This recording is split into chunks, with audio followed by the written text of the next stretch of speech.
The growth in the emissions of CO2 from energy and industry has now exceeded even the most fossil fuel intensive scenario that was developed by the IPCC at the end of the 1990s. Not only were global carbon dioxide emissions from fossil fuels last year 40% higher than those in 1990, the rate of increase has also gone up by 40%. These increases in greenhouse gas concentrations are, as you know, now raising deep concern among many scientists that we are on a trajectory that would take us past the threshold for many tipping points that mark the boundary between responsibility and recklessness. We're currently at 388 parts per million compared to the 280 of pre-industrial levels. But there is no doubt that anything above 350 parts per million cannot be considered a safe level of greenhouse gas concentrations. We are seeing the implications of the climate crisis all around us now. Just 1 week ago, the World Meteorological Organization reported that the decade we are ending is the warmest decade on record, and that 2009 will be one of the 5 warmest years on record. In August, ocean surface temperatures were the warmest for any August on record, according to the National Oceanographic and Atmospheric Administration of the United States. One of the most visible signs of this warming can be seen at the polar extremes of our planet. As many of you are well aware, the shrinking of ice sheets in Greenland and West Antarctica is now far exceeding past projections, and in some areas, glaciers are entering a runaway melt mode. In some parts of Antarctica, ice sheets have been losing 30 feet per year in thickness since 2003, and that rate of decline is 50% higher than it was in the middle of the last decade. The loss of ice from West Antarctica is estimated to have increased by 60% in the decade to 2006, and overall by 140% from the Antarctic Peninsula during the same period. And a study last month found that even the massive East Antarctic ice sheet has been losing mass for the last 3 years. In the far north, we know that the Arctic sea ice decline has also accelerated far, far beyond the expectations of the climate models. The April 2009 Arctic Marine Shipping Assessment, the result of a 4-year study by the Arctic Council, states, and I quote, "There is a possibility of an ice-free Arctic Ocean for a short period in summer, perhaps as early as 2015. The loss of that reflective ice cover on the Arctic Ocean radically changes the relationship between that portion of our planet and the radiation from the sun. Instead of reflecting 85%, as the ice does, the dark ocean surface absorbs 85%.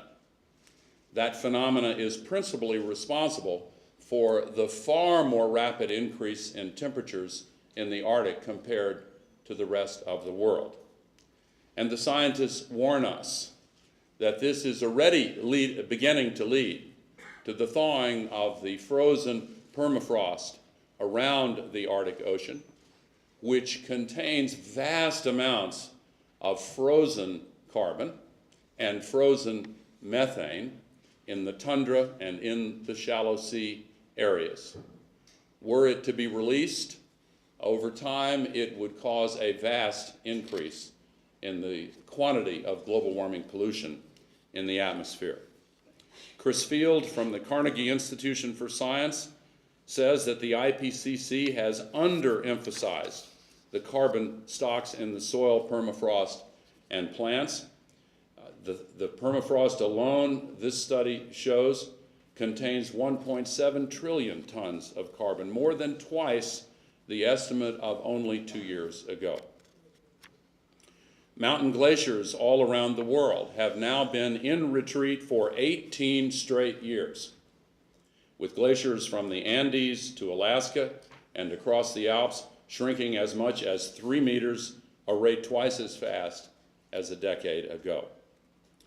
The effect of these and other climate impacts is that projections now suggest clearly that water scarcity will occur in many regions around the world, including southern and northern Africa, the Middle East, parts of the Andean region, the southwestern United States, the Mediterranean, Central Africa, the Indian subcontinent, and most of the nations surrounding the Himalayas, where there is 100 times as much ice and snow as in all the mountains of Europe. Our forests are suffering as well.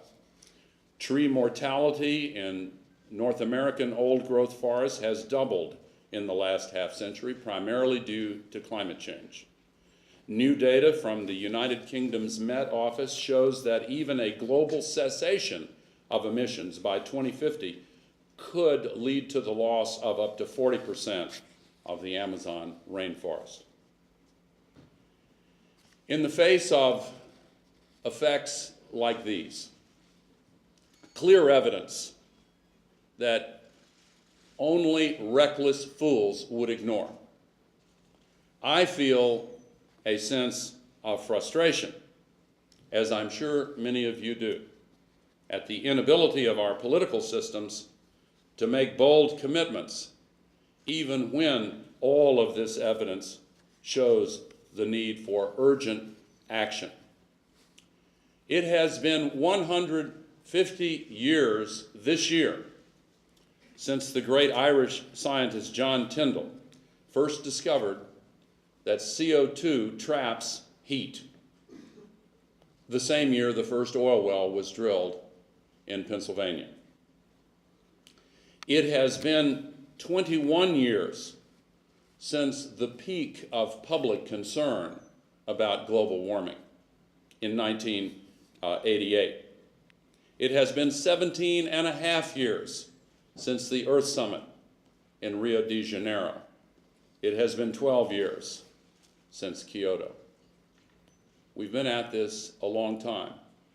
And throughout this period, emissions have continued to increase, and the rate of increase has continued to go up. This meeting is crucial. It must be a turning point. It will not lead to a binding treaty, we know that. But it must lead to an agreement that has the characteristics that are sufficient to lay the foundation for a binding treaty next year. I'm willing to consider any alternatives because the climate doesn't care how we reach a solution, only that we reduce to 350 parts per million or below. But what is the alternative to a treaty that looks like what we are aiming to negotiate here? Does anyone genuinely believe that a grassroots global campaign is by itself sufficient to solve this crisis? It is necessary, and I hope that it will occur, emerge, and grow. It can play a vital role in all parts of this process moving forward.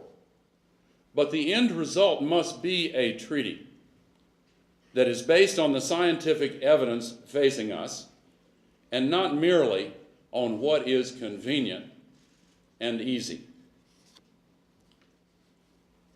What are the other alternatives? Some advocate a CO2 tax. So do I. But can anyone truly imagine a harmonized global CO2 tax? That would have, in my considered judgment, a degree of political difficulty even higher, indeed considerably higher, than the difficulties we are facing in trying to conclude this treaty.